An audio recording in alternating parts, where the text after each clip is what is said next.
All right, everybody. It is Mayhem in June. Wait, what?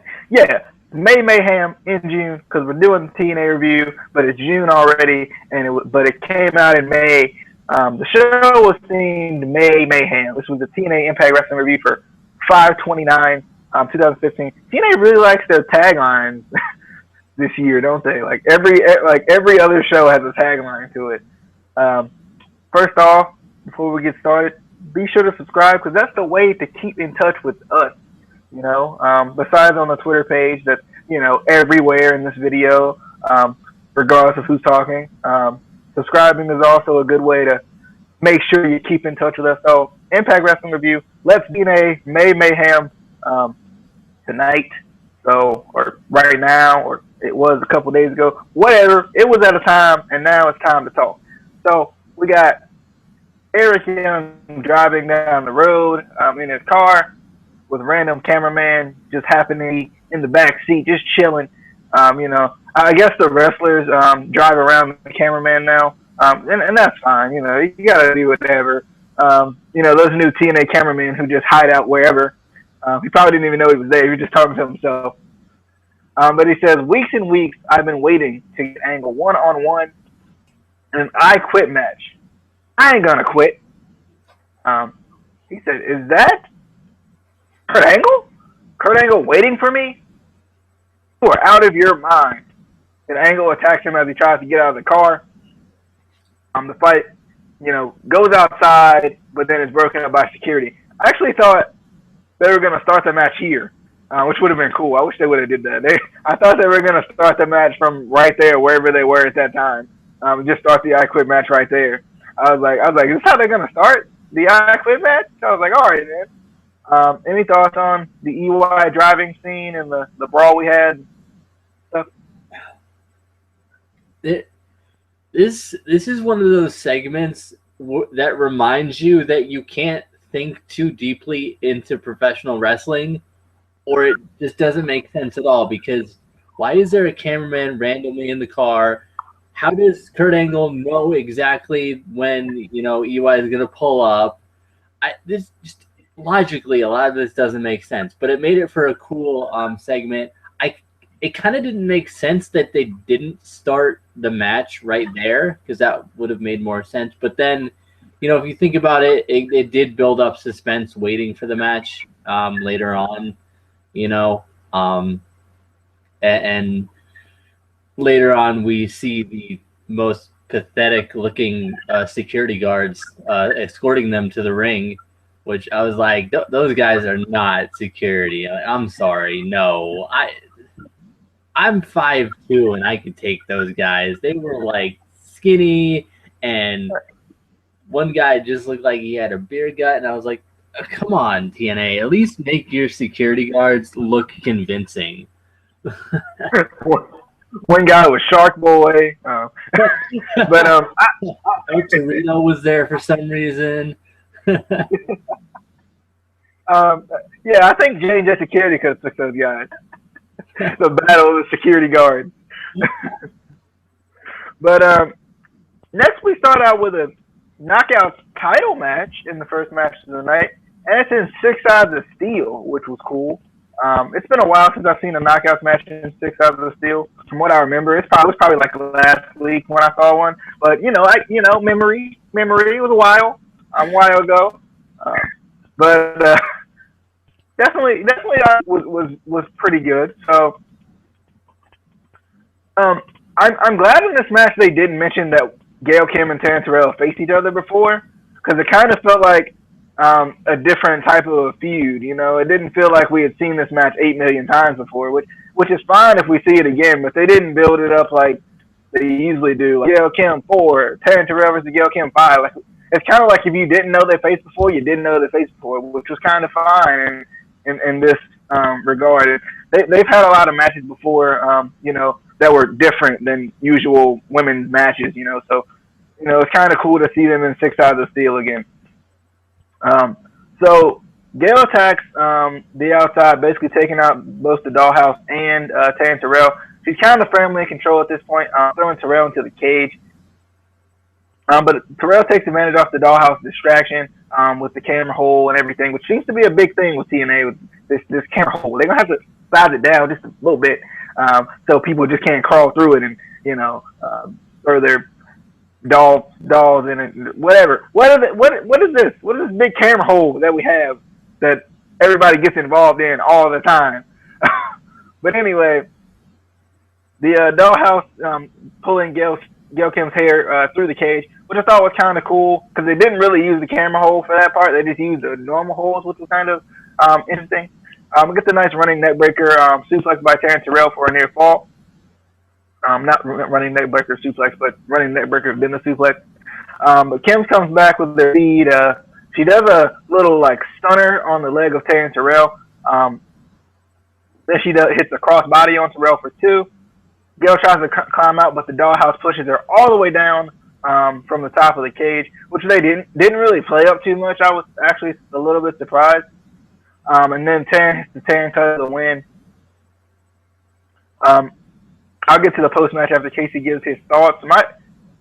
I thought this match was pretty good. I thought they used the cage pretty well in this match. And it's always nice to see a women's match that's not just one-on-one single women's match, So I thought that was kind of a cool thing. I kind of like that stunner she did on Taryn Terrell's leg. Thought it was something different that we don't really see a lot. And I think these 2 women really do put on good matches every time they face, and I like that. It was kind of cool to see a heel Taryn Terrell against Gail Kim, who usually never changes in the ring. So it was kind of cool. Any thoughts on the knockout title match as Taryn Terrell is still your knockout champ? Yeah, I mean, I always love when women get like specialty matches like this, whether it be a cage match or a ladder match or whatever. Like you said, just not the normal singles, blah, boring women's match that we generally always see, especially in WWE. I did like when the dollhouse kind of tried to get into the ring through the camera hole.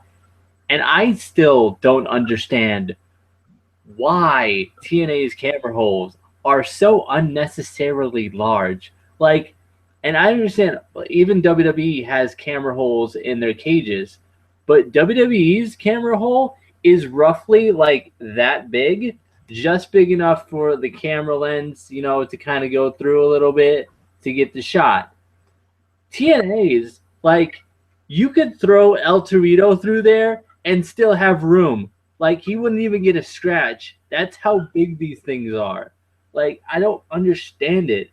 I mean, unless the only reason I could see them actually having exactly the camera hole that big is if they just do it just to have that spot, which is kind of, it's cool the first couple times, but it's gonna get boring. Like, oh, somebody's trying to climb through the camera hole again.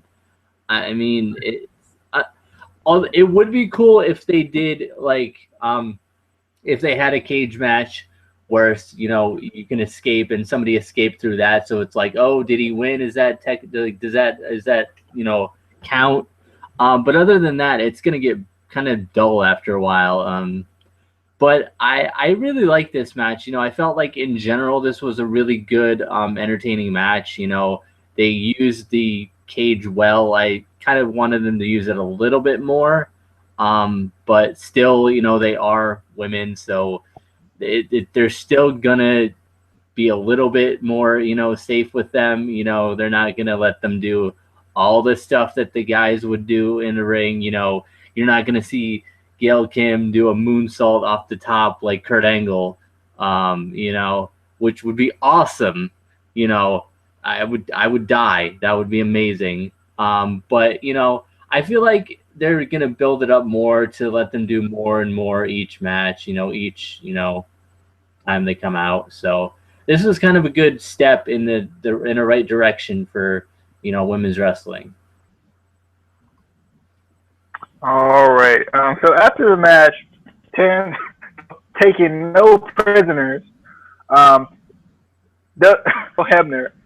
probably about as ugly as I've seen her throw a clothesline. It was really ugly. I mean, I don't know if maybe it was just Earl Hebner just couldn't take a clothesline because it's been a minute.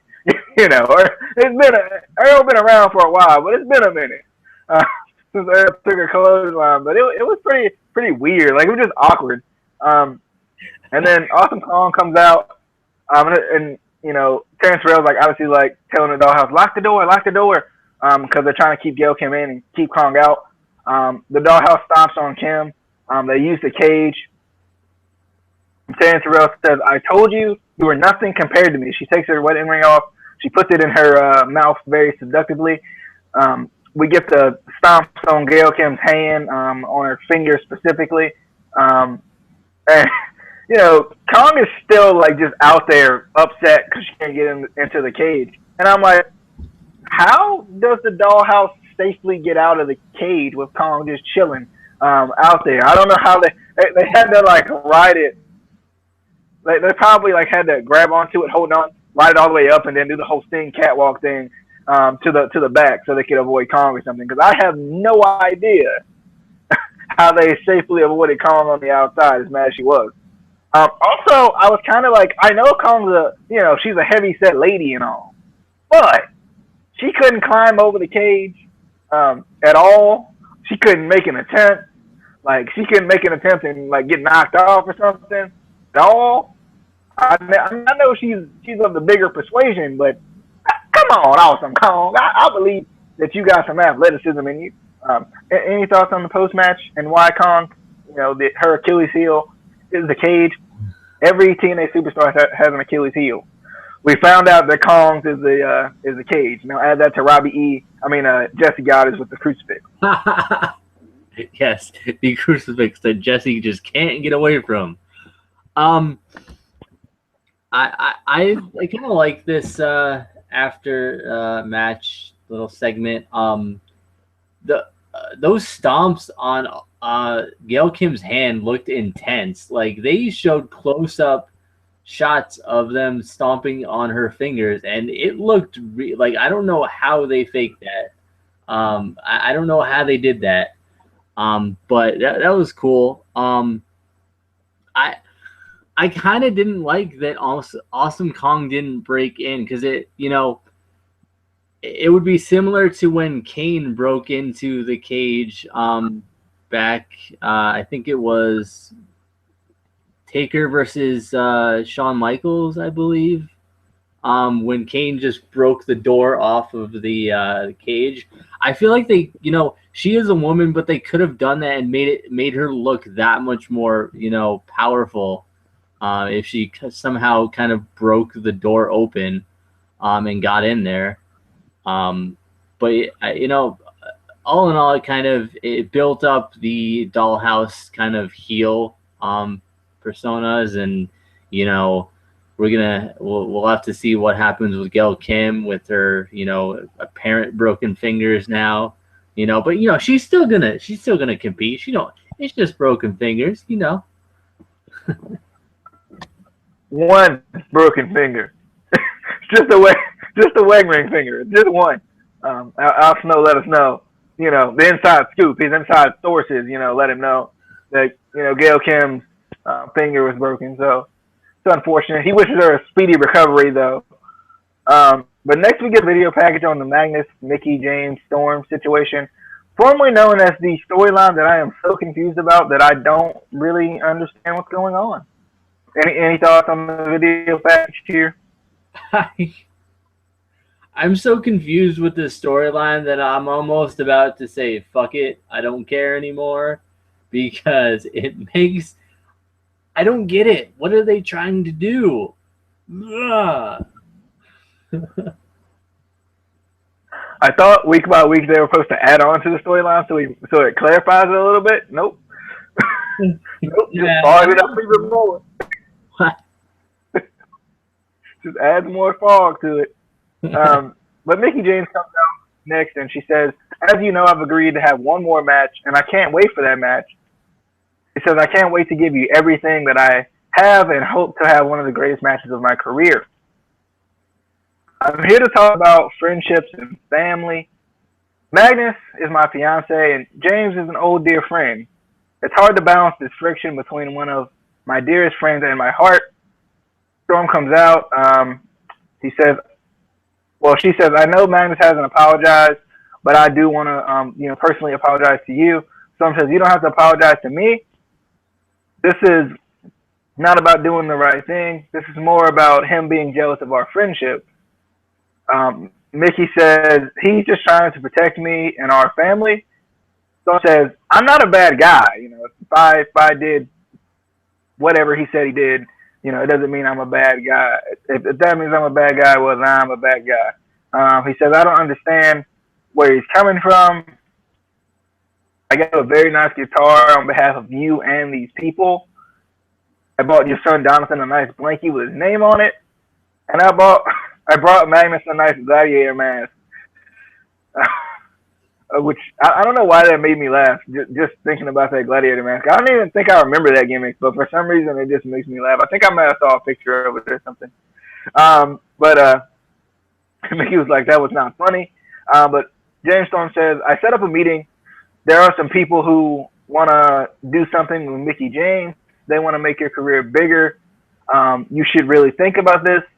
I want you to do it for you, and believe me, I'm here for you. James Storm starts to walk up the ramp. Mickey says, hey, Cowboy, tell him I'll see him in Nashville. So, still confused.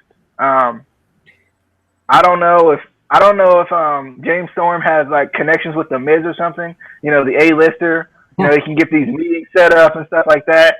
I guess, man. That's what I'm thinking. I'm thinking he's got those connections with the Miz and everything. So it makes sense. We might see Damien Sandow on here somewhere in the near future or something. I don't know. I'm so confused. I don't even know what's going on. I don't know what this means. I don't know if he it's weird because we got the whole one more match thing, and now it's like he's trying to push her back into her career. And I'm like, wait, but you wanted her to fight a match, and now you wanted to go back to the singing thing. But what's going on? I'm confused. I'm still confused. So just add more to the confusion here. Any thoughts on this promo? I think TNA just kind of going show by show, just winging it. They have ideas for this storyline, and they put all the ideas in a hat, and every week they pull one out. And if it makes sense, good. If it doesn't, oh well. Yeah, that's how it goes. If it makes sense, well, they'll get it eventually. Maybe like the payoff on this is going to be really good or something. I don't know. I'm not going to hold my breath. You will die. But next we get a Kenny King interview, and the interviewer, who is the cameraman, asked him what's his mindset. He says, my mindset, he says, Kenny King has been a champion, a championship caliber athlete, a blue chip athlete for his entire life, his entire career. He says, don't ask me about a gauntlet. I basically used this championship advantage that I have to come in last tonight. He says, let all these people do all these flippy dippy and things. I like the flippy dippy thing. I thought that was pretty funny. Really, it's all about Destination America. No matter who it is, I'ma see you. When I see you, I'ma BDC you. I kind of like that for some reason. I don't know. Maybe it's a black thing. Probably a black thing. I kind of like that though. I don't know why. Like, I'm gonna see you when I see you. I'm gonna BDC you. Don't have any idea why I like that, but I was a fan. Any thoughts on Kenny King seeing you when seeing you, BDCing you, bro? Any thoughts? No, just no. All right. So just look out because he see you. And look out. He sees you. But next we're backstage with the locked up Kurt Angle and EY. It looked like for some reason they were in a jail cell or something. Like, I was like, did they take them to like the local prison or something? Kurt Angle was kind of just chilling in there. And EY is obviously acting crazy. Shows a tweet that he's gonna send out soon. Headbutts the window, embrace it. I kind of like this. It kind of played on the whole security thing, and it kind of brought a new meaning. So like, you can't touch each other until your match comes. For some reason, I just kind of like this thing. It showed that there was like personal animosity within the feud. So I kind of like it. Any thoughts on, you know, Angle and EY being locked up? They won't let them. Oh, sorry, got my inner Akon coming out. Any thoughts on that? I was just a little bit confused because, like, are they allowed to go to the bathroom, or were they like locked up? Were they like not allowed to go anywhere? Like, There was a bucket in the corner. were they allowed to go to catering? Like, I mean, I don't know. They had the little bucket in the corner, and then they had like a mini bar set up, you know, to the side of the room. Each room, you know, you got your own mini bar and stuff. It wasn't like a real jail. It was just like one of those, you know, superstar jails or something like that. Next, you want to take the? I know you were happy about this match. You want to take the, or maybe you might have been happy about this match. You want to take the gauntlet match for the X Division Championship? Yeah, I didn't write a whole lot about this, because, I'll get into it.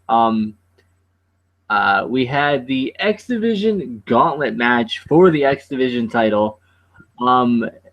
The competitors in this match were Manic, Rockstar Spud, DJ Z, my boy Mandrews, my boy right there. Argos, who is a wrestler from AAA in Mexico. So I like that they bring in. That's one thing I do like about TNA is they bring in wrestlers from other promotions in other countries, whether it's Japan or Mexico. We got Crazy Steve and of course the champion Kenny King. I like this match. It was very fast paced right from the bell. It wasn't the typical kind of slow start, till they get into it. I mean, they went right at it. I actually felt like DJ Z kind of shined a little bit more without the bromance. He actually was. He impressed me in this match. I'm usually not a big fan of DJ Z, but I actually liked him in this match. But my boy Mandrews, he was the star of this match. He was on fire. Anyway, but like I said, I really enjoyed this match, but I feel like the thing with matches like this is they're kind of hard to review in the sense that there's so much going on and there's so much action that you don't really want to look away to write notes because you could miss something big. Especially with the fast-paced guys like this, it's like you look away for a second and somebody does an awesome move or there's an elimination and you're like, what? But it was a great match. I do have a little bit of an issue. My boy Mandrews did not get eliminated. His feet were on the steps. That is not an elimination. Okay, so he's still in this match. Okay. And then Manic did kind of this crazy, I don't even know what it was. It was a sort of modified full Nelson code breaker thing, which was awesome. I don't even know what that was, but like I want to see it again a lot. You're talking about on Kenny King, right? That move? I don't know what it's called either, but it was beautiful. it was amazing. I was happy. But we got winner Rockstar Spud, so he won the title again. I really like this match. Like I said, it was a little bit hard to review just because there's so much going on, but it was an awesome match. Definitely, I feel like this was one of, if not the match of the night. Yeah, I agree with you on that one. Only thing I didn't like about this match is that we didn't really get to see Tigre Uno. He came in during the commercial break, and then when we came back, he was eliminated. So I was like, what? Was he even in the match officially?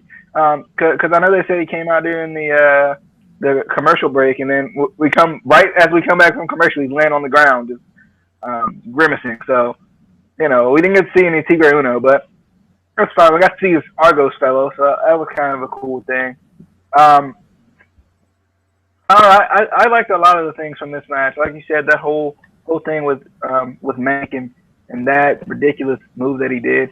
DJZ, I've always been a big fan of DJZ since he was Zima Ion, which he still is. But since he was the original Zima Ion, I've been a fan of him. In good check. So I definitely I want to see him win the title, but I think they got to get him out of the bromance type of a thing first, or get him out of that kind of shadow right now. With the bromance breaking up, he kind of has stepped out of it, but they got to give him a little bit more of a chance. I think I really like DJZ. A lot of these guys, you can kind of see the talent from these guys. Mandrews was just ridiculous. I think he hit a standing corkscrew, and I was like, what? Can you do that again one more time? Because I liked it. I was a fan. Spud does win by the inside cradle, and I wish they would, underdog and the U and all that. But, he could have hit the underdog and maybe made Kenny King actually feel like he lost or something. But good match though. I like these gauntlet matches. By the way, so next up we got the Dirty Heels versus the Wolves. Second match in the best of 5 series that I hope goes the distance and ends up, and I feel like it's going to go the distance and ends up kind of ending at Slammiversary. That would be a smart move. It doesn't line up that way if they keep doing it the way they're doing it, but still, it could work. So Austin Aries says, "Wolves, you slipped up on us last time." He says, "You're up 1-0, but tonight we're going to even the score. So let's get out here and wrestle." I like that he said wrestle. I was like, all right, cool. Shout out to the fans there, I think, a little bit with the wrestle. I thought that was kind of funny. But Aries from the start, suicide dive. He gets it going quickly. Suicide dive on Eddie Edwards to start the match. But Davey says, "I can do it better." Davey goes for the suicide dive on Austin Aries. Rude says, "You know what? I got a suicide dive into me too, baby." He's looking for the suicide dive, but he's caught with a roll-up by Eddie Edwards for 2. The Wolves are now in control. Get out. But then the isolation of Davey gives the Dirty Heels control. The Wolves then after that corner Aries. But then the Dirty Heels come back again and take control of Eddie Edwards with their teamwork. The nice instant get Rude all using Aries hold. Aries, whoever's holding your leg, you kick them. But this time they were standing beside each other. Aries holding his leg. Aries moved out of the way of the kick. Rude got hit with the kick. I kind of like that. I thought it was kind of cool. Davey Richards comes back in. He's coming in hot. The Wolves come back in and they use their teamwork.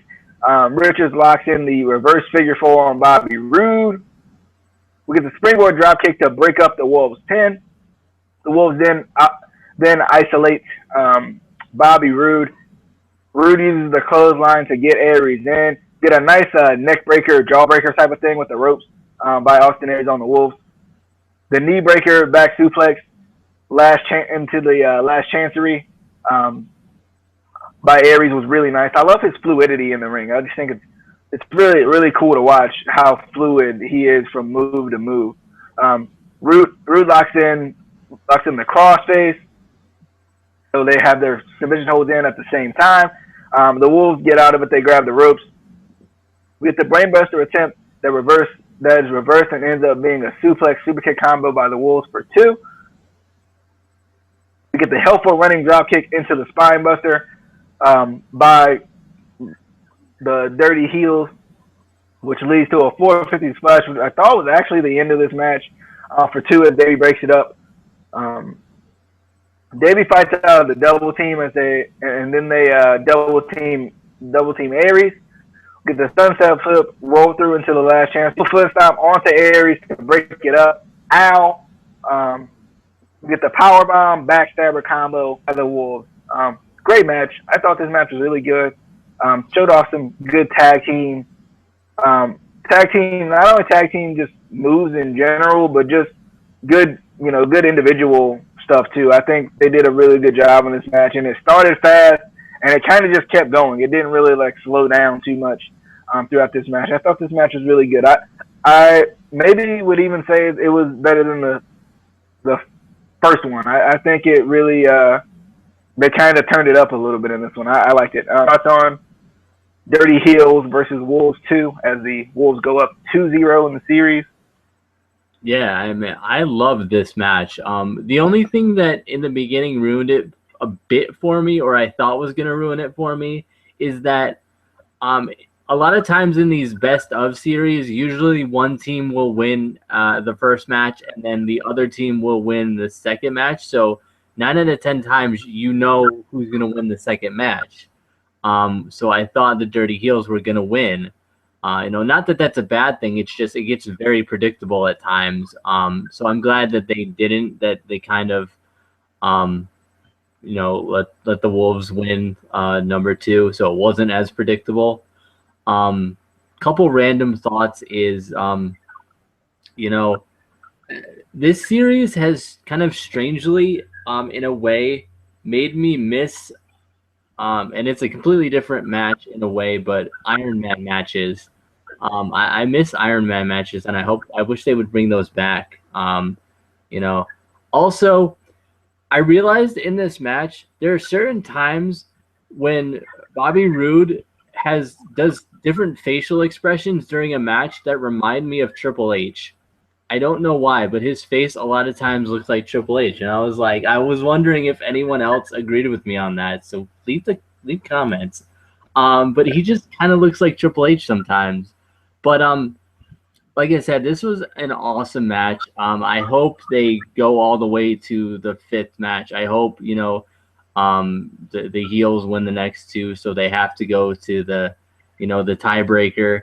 But I kind of wish I could have seen these 2 tag teams, in the late 90s, early 2000s in WWE when their tag team division was on fire, because these guys would have, in matches against the Dudleys in their prime, the Hardys in their prime, Edge and Christian would have been awesome. And I felt like after this match, I was thinking there's very few matches anymore where at the end of the match, you have to take a break and step back and actually catch your breath yourself, even though you weren't in the match. Your adrenaline gets so pumping, in matches like this, and it doesn't happen as much anymore. So when we get a match like this, it's kind of refreshing, especially for hardcore, diehard fans like us who really love wrestling. To get a good match like this is always awesome. But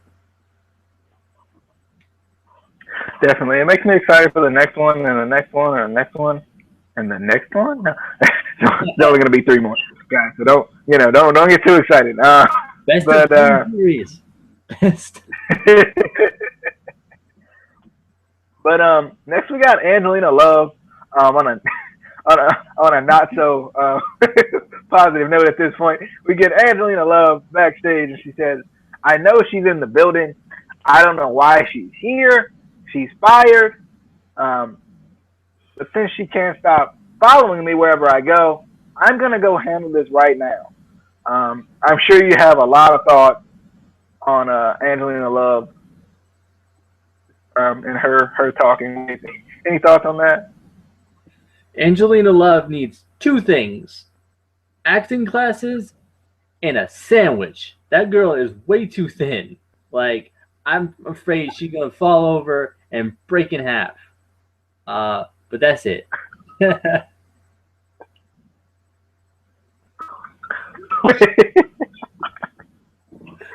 All right.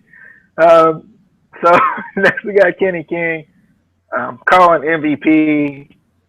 He's like, I love his voicemail he left, he was like, "I need to speak to Montel Vontavious Porter." Kind of still acting like MVP's that like big celebrity from when he first debuted in WWE. It kind of brought you back a little bit. I thought that was kind of cool how that dynamic was there. But he says, "I need you to call me back.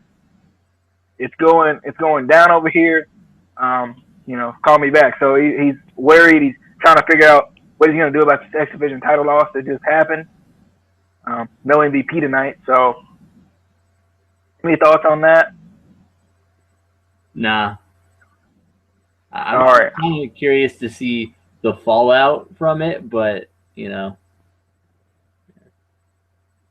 All right. So next we got Angelina Love calling out Velvet Sky. Love says, "Look who it is! It's Darth Velvet, sitting exactly where she belongs with all the other losers. Hey Velvet, you want to show me what kind of friend you are? I will take care of you tonight. I brought my own friend. And get out here!" She said it just like that. She says, "Boys, turn around." And obviously they have security on their back. And I think it said Love's security. So she's like, "My own personal security team." I gotta quit. I gotta stop. It's too much. But she says, "You don't work here anymore. You got fired." Fired! You freak! You want to hit me right in the face? They will throw you out like the piece of trash you are. Eva jumps over the rail. She turns her back and beats up Angelina Love. And then the security, Love's security, handcuffs Velvet. Not the TNA security or the security that's supposed to be holding back EY and Kurt Angle. Love security. They handcuff Velvet, and Velvet is in handcuffs, and that's it. That's it. It's done. Any thoughts on Angelina Love calling out Velvet Sky, or whatever just happened? I wasn't aware that security guards carried or were allowed to handcuff people. That's news to me. I've never seen a security guard handcuff anybody or have handcuffs, so I don't know about that. I feel like the law might be involved in that. I don't know, but I don't know. This whole segment made me cringe because I can't stand Angelina Love talking on the mic, and also I knew there was going to be a fight, and neither of these two. I was waiting for it to be over. I am curious to see what they're going to do with this storyline. I'm not excited for a match because they can't put on a match together. It's just it doesn't work. But it was more filler. What do you think of my impression, though? That's the most important thing. I thought Angelina Love came into the show. I was like, was she calling in right now? Is she on the phone? But next we got Mr. Anderson, and he's backstage with the penalty box, baby. No, he's backstage with his big cage covered in a cloth. He says EC3 and Tyrus. EC3 and Tyrus. But tonight, it's Mr. Anderson versus EC3. And that's it.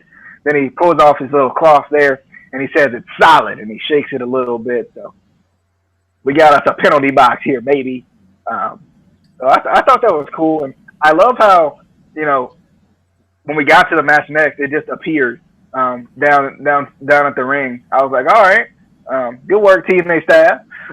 Any thoughts on the unveiling of the penalty box thing of a bobber thing, Majig? Maybe I'm incorrect, but is not that the same exact box that they used to use in previous matches of the similar persuasion? It's the same thing. It's nothing new. They didn't even update it to make it look different. It's the same cage they used to use. I don't know.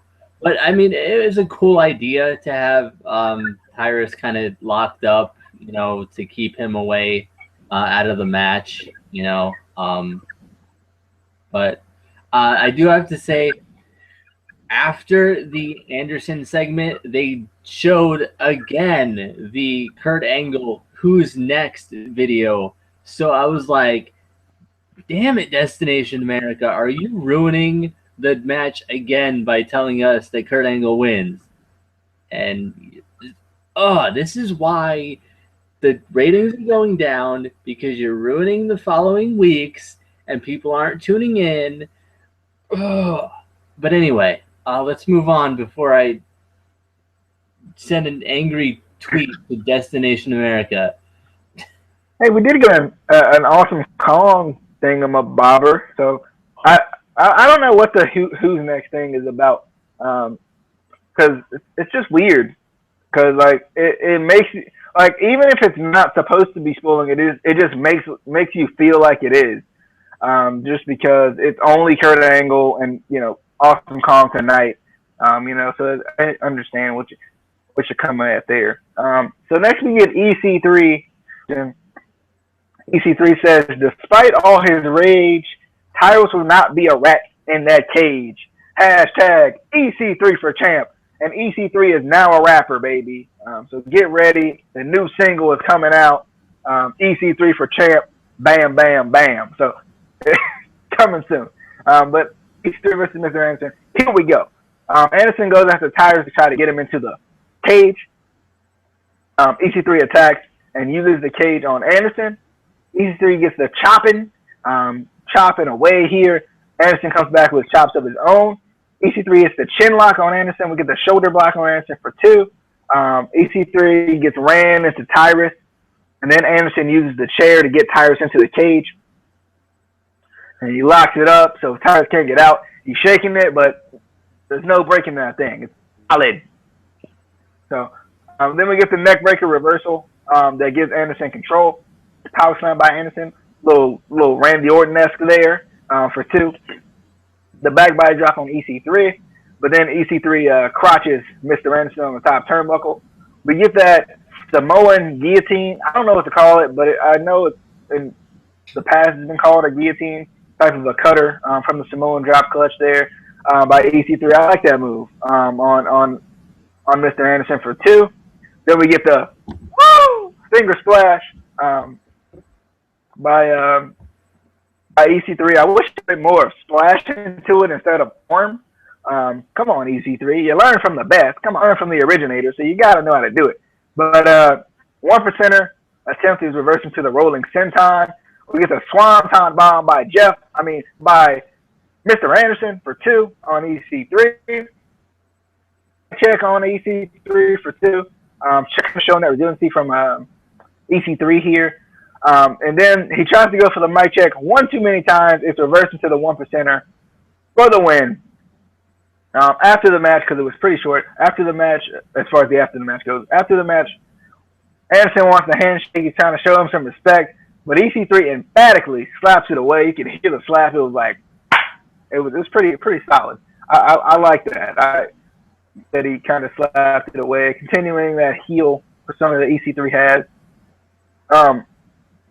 I like this match. I thought it was pretty. It was good once it got going. Only thing I don't agree with is that EC3 only had to hit 1%er to win the match. I feel like he should have maybe been made to hit 2, or maybe made to hit the 1%er and something else. Just because it felt like EC3 kicked out of so much, and then Anderson kicks out of one thing, So, any thoughts on EC3 versus Mr. Anderson?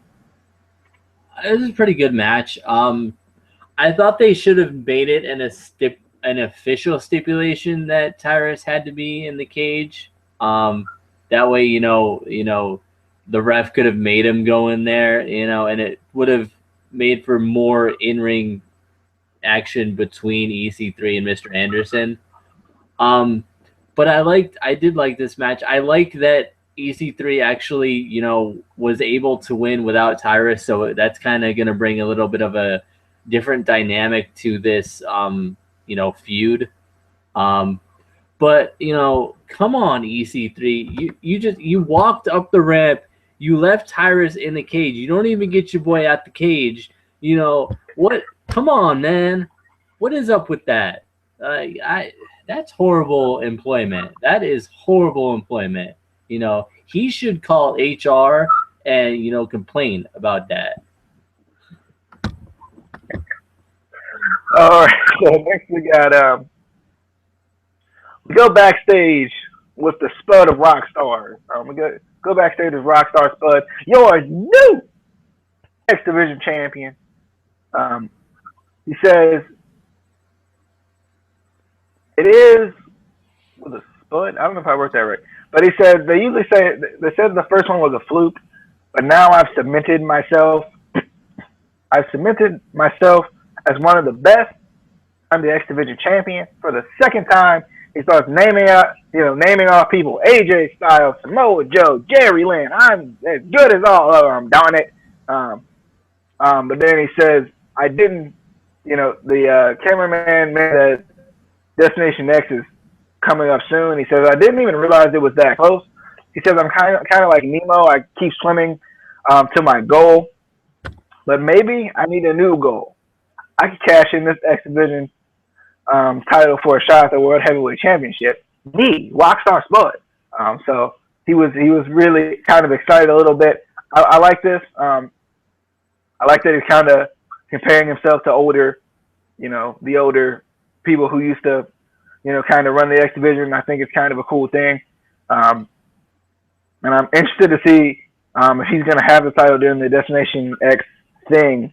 I kind of want to see somebody not cash it in, just to kind of show the importance of the X Division a little bit. And I don't know if that would be him to do it or not. So I don't know. Any thoughts on backstage with the Rockstar Spud? Well, first of all, before I get into that, speaking of Samoa Joe, according to Twitter, he has signed a full-time contract with the WWE. So we will be seeing him on NXT. Anyway, I like this backstage segment. I'm kind of torn with when Destination X comes, because part of me wants him to keep the X Division title and kind of build up the prestige of the title again, because it is what built the company. The X Division is what built the company, and I don't think you can really argue that. But I also would love to see him cash in and win the World Heavyweight title and show that a little guy can win the big one. It's not just these big guys like Lashley and Angle that can win the title. The smaller guys can do it too. So I'm kind of torn with really what I want to see. But I like it. I'm happy that he got the title.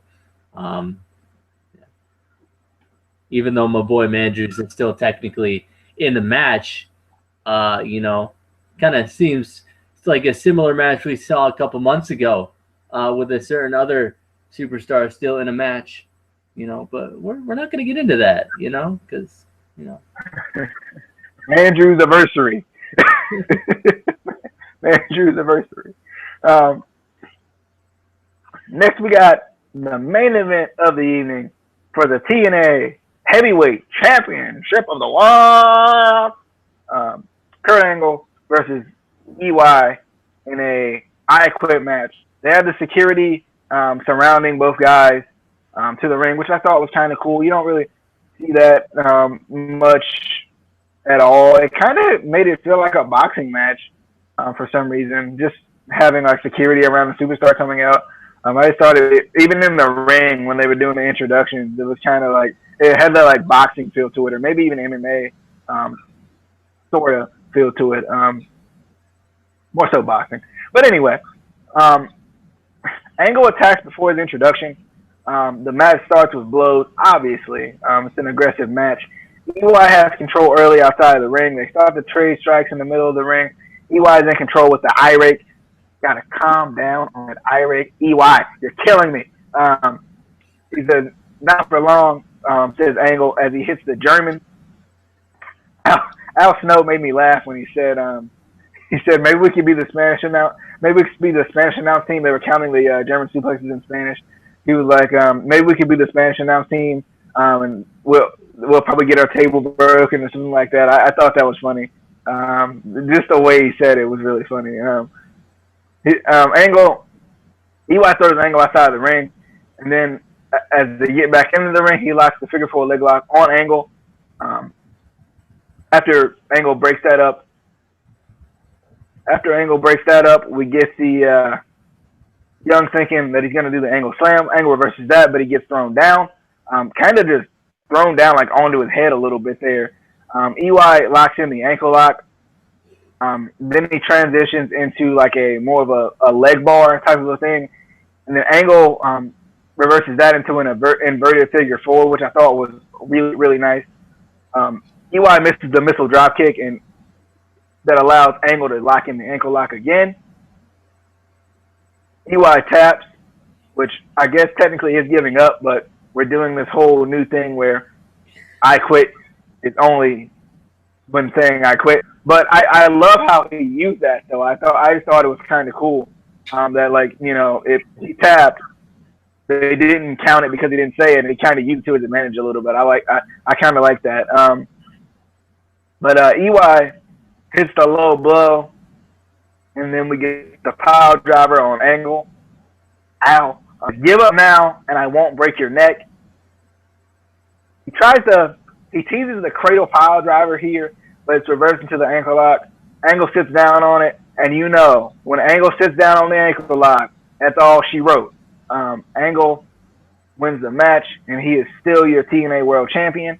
I thought this match was really good. I thought this match was really, for an I Quit match, was really technical, like really submission heavy, which is fine because I feel like a lot of times as a fan you'll get used to matches being a certain way, and I like that this match was kind of a little bit more technical than maybe the usual I Quit match, and it had its, you know, I guess its brutal portions of it too. There wasn't a lot of weapons use, which was kind of interesting, but I did kind of like it that it was kind of technical. I think, though, because it was so technical, it turned into a submission match more so than it turned into a I Quit match a little bit. But I did like this match. I thought it was really good. Transitions into each move and each of the submissions looked really nice. But Angle is still the TNA World Champion. Casey, you got any thoughts on EY versus Kurt Angle in the I Quit match? Yeah. First off, the chops near the beginning, they were giving each other looked painful as hell. Like they were just, oh my god, so hard. Oh, I felt them a little bit. But I thought this was a great match for submission work, which, I mean, I don't think you think of EY as much as a submission wrestler. But that, you know, that's what Kurt Angle's career was sort of built on, is submission wrestling, and you don't get to see it as much anymore. So when they get a good match like this where he can show all the submissions and whatnot, it's cool. But like I said earlier, the Who's Next promo kind of ruined it, because I was pretty sure Angle was going to win since they did that. I did like the Spanish announce team comments, because I felt like that was a little bit of a jab at WWE, because WWE's Spanish announce table always gets destroyed. So I felt like that was a little bit of a jab at WWE, because obviously, you know, both Josh Matthews and Al Snow haven't had the best past with WWE. So I like that TNA kind of will almost on a regular basis give a little bit of a jab at WWE. I don't like that WWE kind of just ignores it, but they're still so big that it's like, oh, there's other companies out there. I don't know that. I wish WWE would at least kind of, you know, have the wrestlers, you know, make some sort of, you know, jab back. It would just, it would kind of bring it a little bit back to kind of the Monday Night Wars, you know, bring that nostalgia back, even though it's not we're not going to get the Monday Night Wars again. At least give credit, that there are other companies out there. And they're doing that, more in like NXT with, signing guys from Ring of Honor and whatever. But, it would be cool to have like, somebody come out and make a jab at TNA, even if it's not specifically saying TNA or anybody in TNA, but something where we know, oh, they're jabbing them back, But I like this match.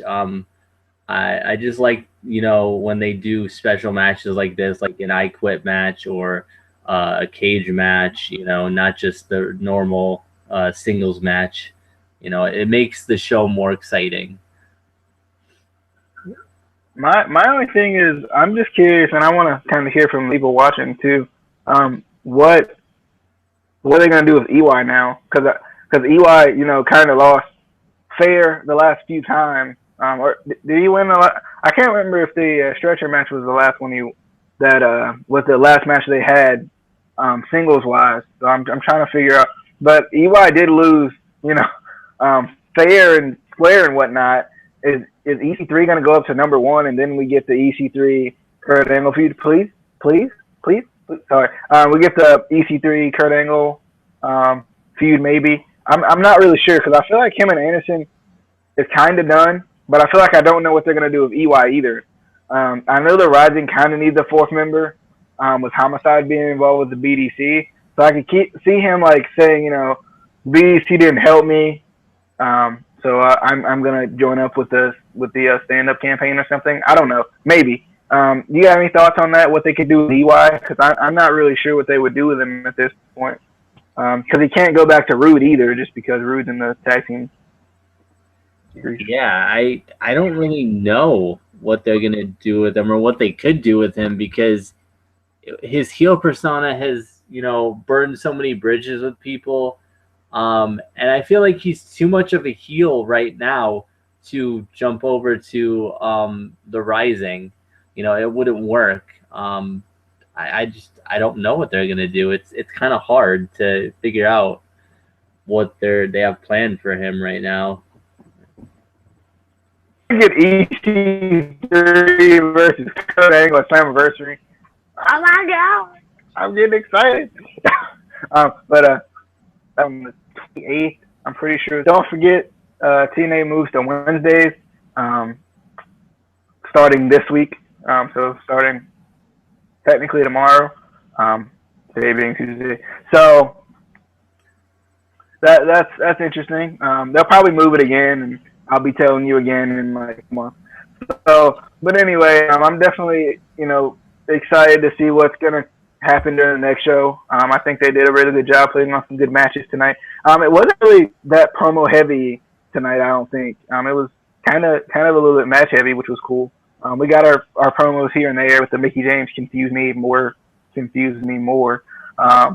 but other than that, that's about it.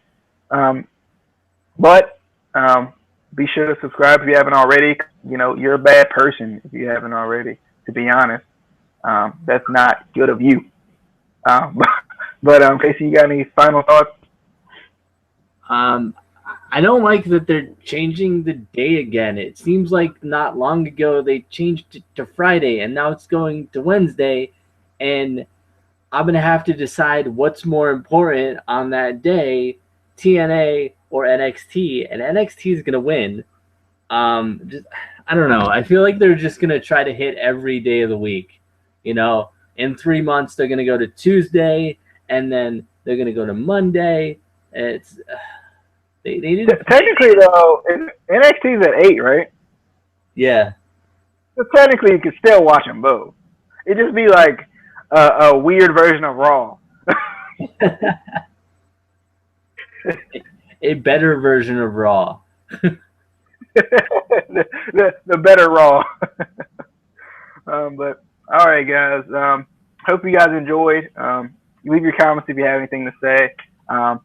See you guys later. Bye.